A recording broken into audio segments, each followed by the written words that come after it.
standing is the centermost spot of the Republic of Kenya. And this happens to be the opening into the next dimension of the ideal space, the show that delivers magical elements in the spaces we live, work, and play in. I'm Tim Njiru. Coming up on today's program, Scandinavian design in an open plan office, plus the before and after journey, our converted spaces come to a conclusion this week.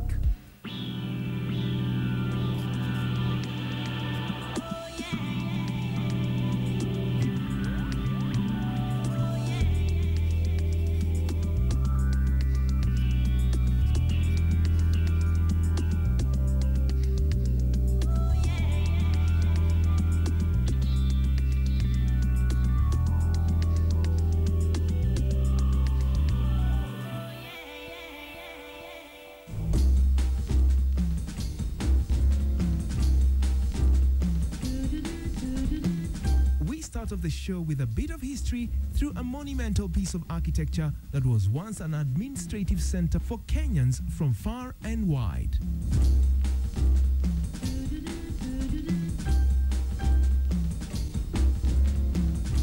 Located at the intersection of Kenyatta Avenue, Uhuru Highway in the heart of Kenya's capital Nairobi is the Nairobi Gallery, an iconic space fondly referred to as hatches, matches and dispatches because of the birth, marriages and death that were recorded here.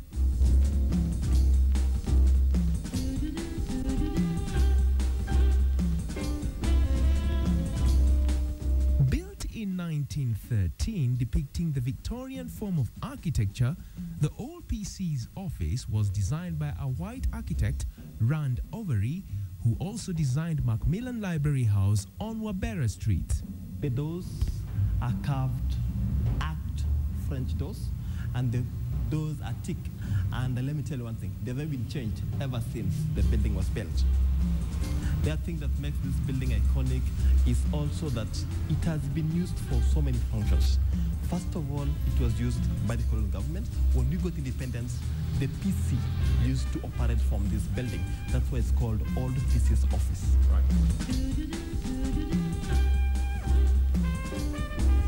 The stones used were beautifully carved with interlocking grooves, necessitating little need for limestone.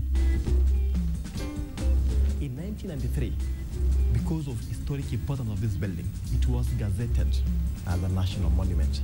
1995, officially given to National Museums of Kenya for preservation. And the National Museums of Kenya have started using the building since 2005. That's when they did the last renovation of the building, and the first exhibition was held here.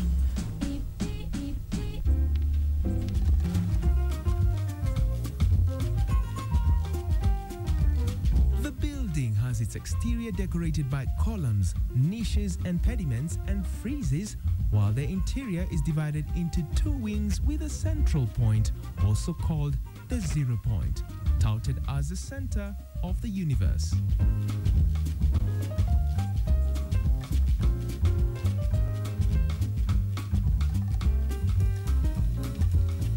The interior walls have fine plaster finish and the windows and doors are made of teak wood.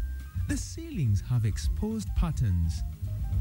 This building can never be brought down. We have heritage conservation experts amongst ourselves who look at the state of the building, and if it's polishing, you look at the building, we don't do any painting. The preservation of this building is done through the polishing of the stone walls that you actually see.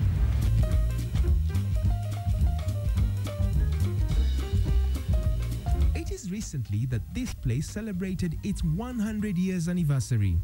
Over and above this remarkable piece of architectural history, we got to the nitty-gritties into the so-called tenant, whose works are still on display here. Now we are having the Murumbi African Heritage Collections, which are very unique collections that were collected by Kenya's second Vice President, Joe Murumbi. There are definitely secrets in this space, yeah, that the public doesn't know about. There are secrets in this building. For example, colonial safes. There are two colonial safes that have never been opened since we got independence. Where are they? They are in both two rooms, in this room Please. and the next room. Tell me about them. This is it. This is the safe. This is one of the safes. This safe, when the building was exchanging hands from the colonial government to the Kenyan government, somehow the keys to this safe were misplaced and they are lost. We do not know where they are. We can only speculate what is inside the safe because we don't know what is inside the safe. Pardon me for being ignorant, but wouldn't they just do something and probably set explosives and see what's going to come out of that? Best that this is a monument.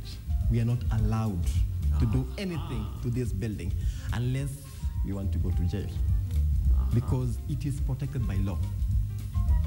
So whatever is inside here, Whatever is inside the Nairobi Gallery is protected. It has to remain the way it is because it is a monument. who do you think has the keys? We can only speculate who has the keys. Who these people? They are the only people whom we can contact to come and open the safe safely and let us know the contents of this safe. There could be a lot of money there. Possibly. Possibly. We don't know, we can speculate. The other safe is right this way. This is the other safe. The second safe that has never been opened since independence, 51 years down the line. Today, the building is a national monument and serves as a museum holding temporary and permanent art exhibitions. As you've seen, these are items of national treasure and most of them are antiques and they are all priceless. The furnitures of Murumbi, most of them on this side, as you can see them, they were actually furnishings that they came from the coastal part of Kenya. I can call them coastal because they are from either Lamu, Zanzibar, or they came in during the Dhow trade. Like this cupboard here.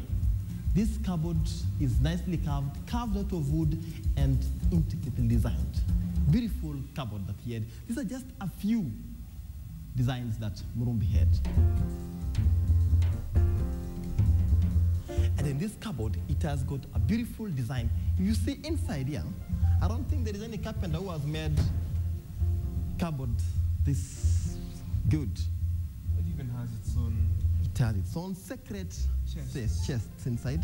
Yet more. These are just a few we can show because most of them were in the houses, others are in the National Archives, and these are the ones we can showcase here. Help me push this. Yeah.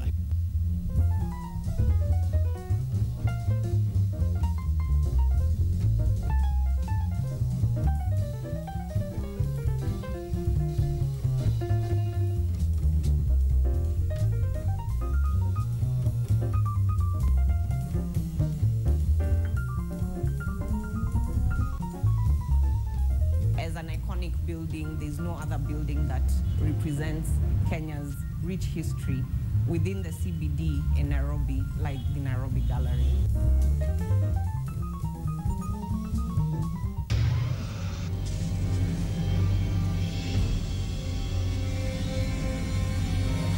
Those of us who are familiar with this 1985 blockbuster can tell you that the movie Back to the Future had something futuristic about it.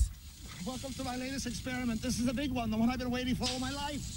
Well, it's a DeLorean, right? Bear with me, Marty. All your questions will be answered. Roll tape. Okay, I will proceed. In the movie, Marty McFly, a typical American teenager of the 80s, is accidentally sent the moment it reached 88 miles per hour. What did I tell you? 88 miles per hour!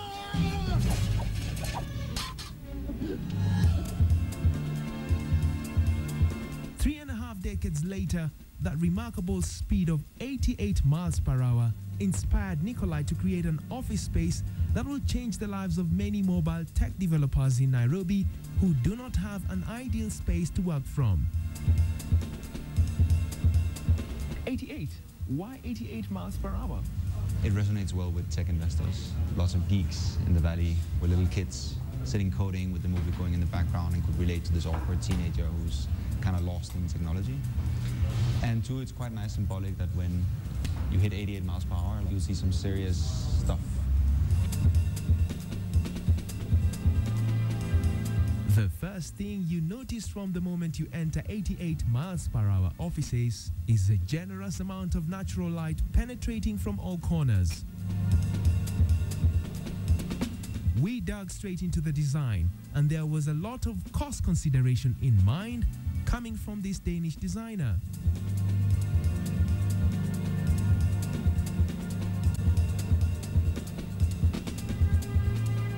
This was divided by 2 walls, like on all the other floors. We took down the 2 walls. We moved the door to the side. We just put a concrete screed everywhere, and we polished it. And then we filled a container from Dubai with IKEA furniture, and we filled it up. Then we did small things like the car, like our telephone booth. Next, I asked Nikolai why they had this booth inside this open plan office space, and he explained to me that more often than not, there will be moments of privacy when that private call comes in either via video call or by mobile phone. An innovative yet simple way to cut the noisemakers from interfering with the creative juices flowing in the world of ICT. The world is now going green, and tires happen to be within and around this particular office space. I would like to say it's because we're trying to save the world, but it's just, again, it's kind of fitting with the theme. We thought, okay, a garage is, again, if you want to try and find nice pots for plants, it's really difficult. There's not a lot of nice stuff around, and it's all pretty tacky and very expensive. So we thought, okay, let's just go and get some tires and make let's make our own pots. And they also double up as seats, and some of them we then made into seats, and yeah, and it kind of gets it adds a bit to the feel. It doesn't look so empty then. This stuff was done by a good friend of mine, Chief, where we wanted to kind of have a cityscape behind the car and have the logo. The other birds over there was actually done by me and another friend, where we just wanted to add some color into it. We'd like to paint all the walls with different things. We actually wanted at some point to have a lot of different artists come in and do fun stuff on the walls and keep rotating around. Does this space have bits and pieces of where you come from, Denmark? From the Scandinavian kind of culture and architecture and design, you work now with very kind of minimalist, very cold, blank surfaces, lots of kind of light and space. And what we found here was, especially when we started building this 2 years ago, was a lot of the times when we went to look for stuff in the local furniture shops and in the local design work, it's very ornate. It's very flush and lush and full of very heavy colors and lots of edges and lots of textures and everything. And for us, we found that a bit overwhelming. It's a bit hard to get into that. So we kind of thought, okay, IKEA is Swedish. So let's try and get something that's very, very clean, very kind of fresh, so your mind doesn't get cluttered. So basically, if you have a big, white, empty room, your mind just goes crazy with all the kind of nice things that you can do in there. If you have a room that's already full of lights and textures and stuff, your mind kind of gets, boxed in, like you need to think of the space in this way because we've decided that it needs to be this way. So it's kind of one of the reasons of having it very clean and like Scandinavian minimalist styles. Hopefully it gets people to think a bit about all the stuff they couldn't do in here.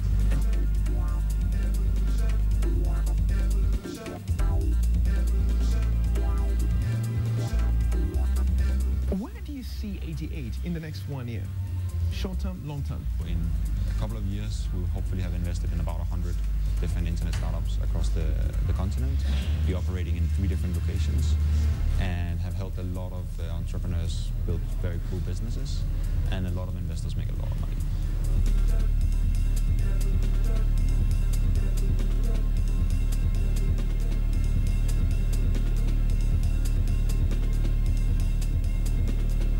Stay tuned. The Idle Space will be right back after the break.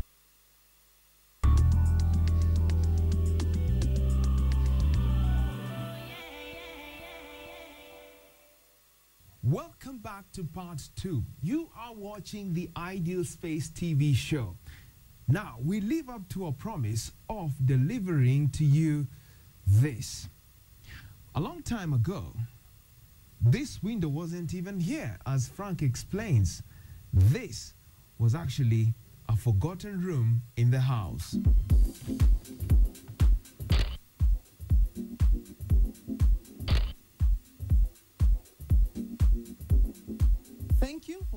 us on this journey of converting this attic space into what it is today. Awesome journey. Awesome journey. I remember when it started, there were a number of pillars here. Right? And you remember there was a very funny bathroom around here? Yes. You know, it was just a small chunky place that then we introduced the Facro windows. Here what we are looking at doing is removing all this and the framing. Then what we're going to do, we're going to install Facro windows. These are very nice windows that will bring in more light. Once we pumped in more light now, we can do the bedroom around here.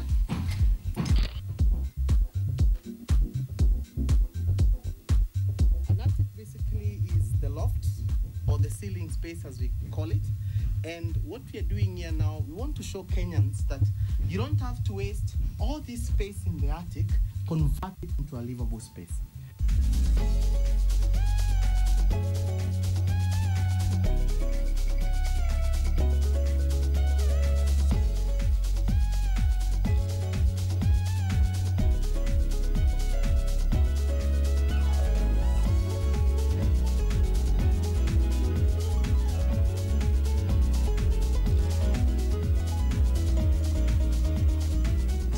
We already have the two windows installed and this one, which was not there the last time we were here.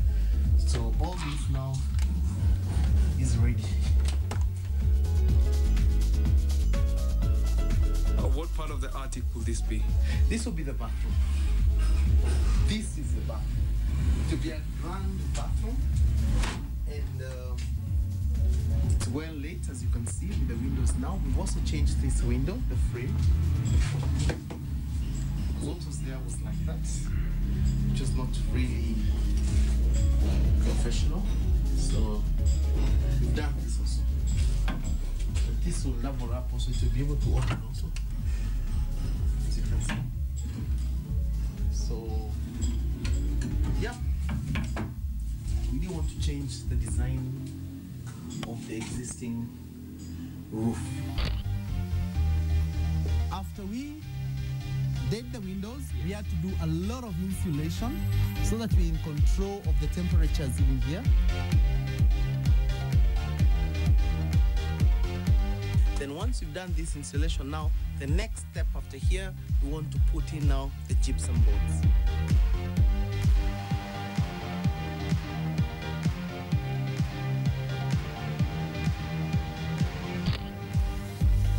After the installation now, we put in the dry board.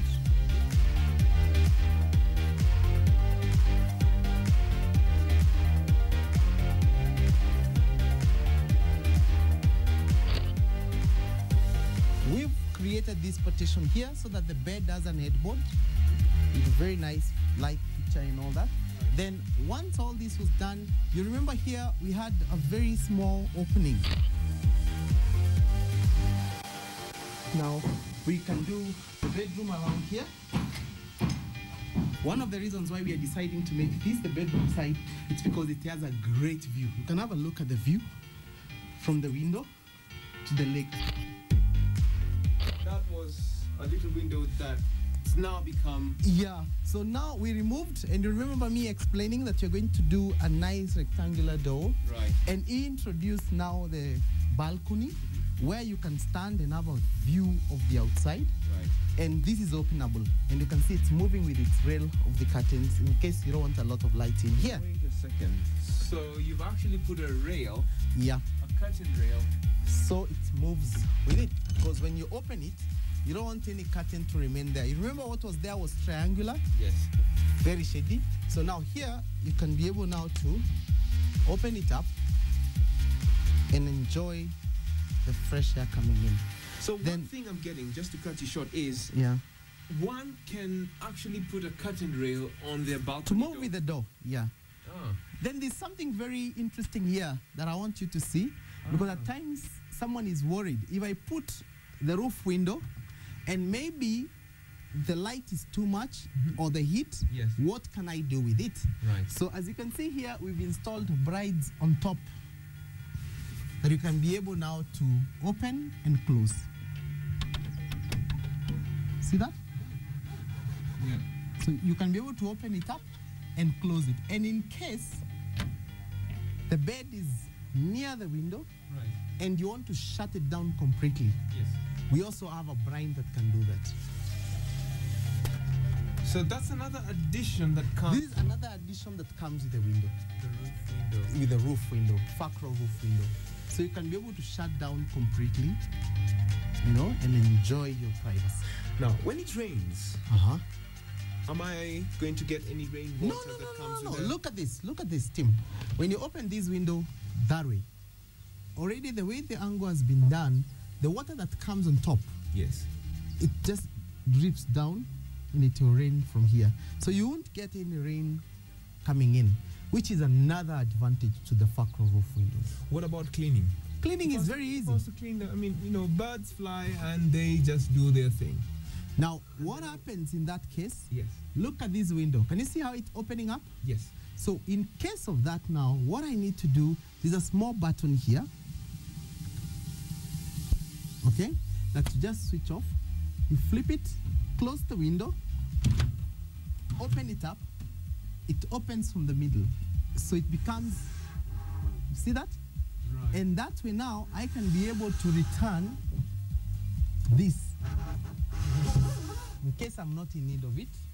Because this bride now, I can hook it up from there and I can return it. And clean the window. And I can be able now to clean the window. Look at this. We have one window there, we have another window here, we have another window here, and the light is sufficient. So you don't need any of that bulbs all over the No, place. during the day you don't need. Only at night will you need the lighting.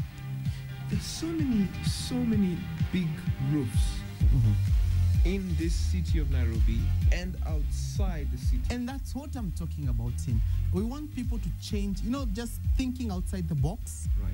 Because most of the times people think converting an attic costs a lot of money or it's too much time. Like this has not taken as much time to convert it. And look at the cost of property.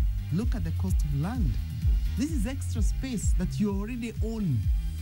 The only investment you're doing in here is the roof windows and a bit of labor for converting the space. And the furnishing. And the furnishing. Give me the wow factor into... Welcome. I want to take you now to the walk-in closet. Yeah. This is the partition that we've done as an headboard to the bed on the other side. Yes. So on this side, we utilize the space by creating a small shelving that you can have a small library of your novels, the books you're reading. Yeah. You can have them there.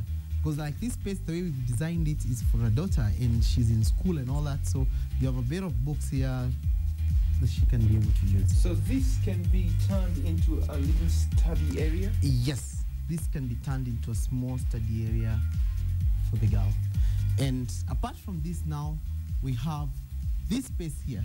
The water tanks were right somewhere All around here. all around here, yes. Yeah, the space was all wasted. So now what we've done is a walk-in closet. And you can see because of the two Facro windows, there's sufficient light in here. Yeah? So these are just wardrobes all the way. And they are white in color to reflect the light back. So that's The light that is coming in. That was intentional. That was intentional. Yeah? Now, one thing you've maintained is the old window. Yeah, this was, but we've changed the framing. This It was much- this space was there. It was much smaller. Yeah. We just expanded it and did it from a good quality wood. So, Tim, come and show you the bathroom. From here, you can see we've laid the natural stone. Even And- before you go in, You can see the detailing on the door because it had to follow the shape of the roof.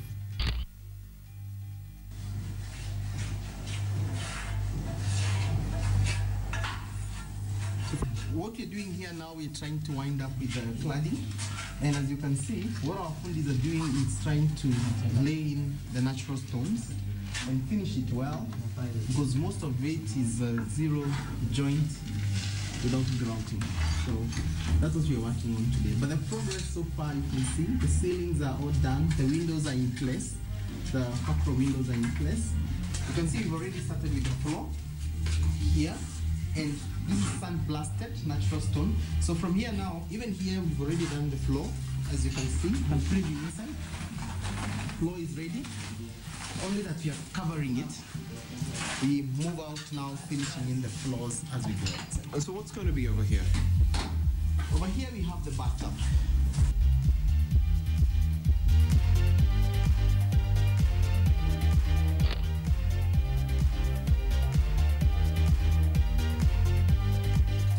We'll flood it all around with the same stone as it goes.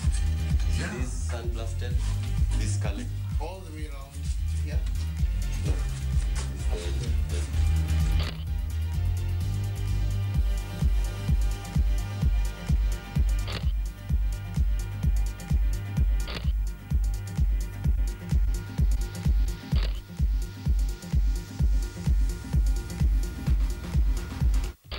Right? Okay, so it's So- not your restaurant and wow. It is not, and wow, look at this. Yes, that's a wow. One night in heaven, one night in heaven. One night in heaven, one night in heaven.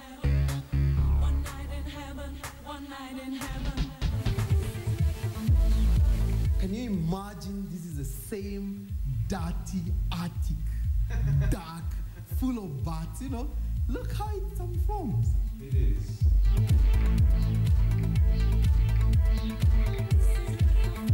We have an high-end bathroom in here. Yeah. It's